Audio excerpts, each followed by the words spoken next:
This is Joseph Barone of A Fool for Learning, and our foolish thought for today is Performance-Based Learning Objectives, Level 1. In this episode, our third in the series, we will begin to focus on the verbs which you should use to help you write good performance-based learning objectives. These verbs are based on what I learned over 30 years ago when I was earning my certificate in training and organizational development from New York University. This may be a bit old, but it is still foundational.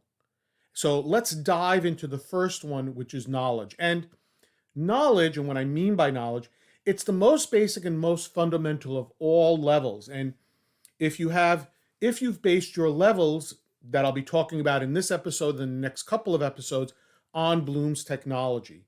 And knowledge verbs for learning objectives are used when you want the learner to recall or recognize information.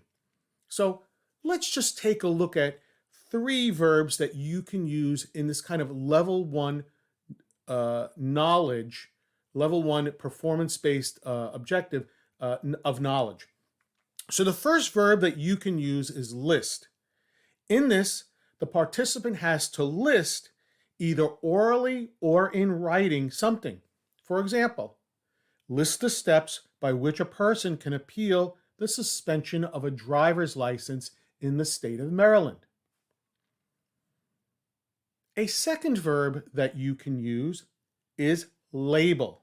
Now, again, the participant must do something.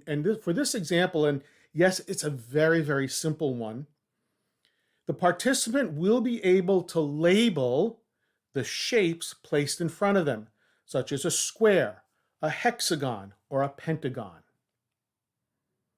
And here's the last verb I want to share with you for this level, this knowledge level, and that is define.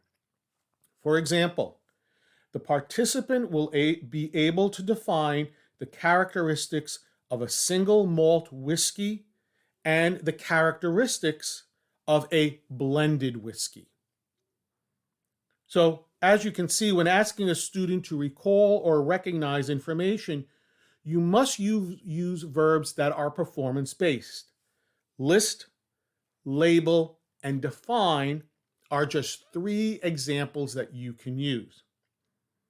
And by using good knowledge verbs, such as these, list, label, and define, you will turn your objectives from simple objectives into performance-based learning objectives. If you learned something from this episode, please take a moment to like, comment, or subscribe to this channel. And to learn more about A Fool for Learning and how I can assist you and your organization with an appropriate learning solution to meet your business needs, please visit my website at afoolforlearning.com. This is Joseph Barone, the CEO of A Fool for Learning, signing out. Remember, learn, perform, succeed.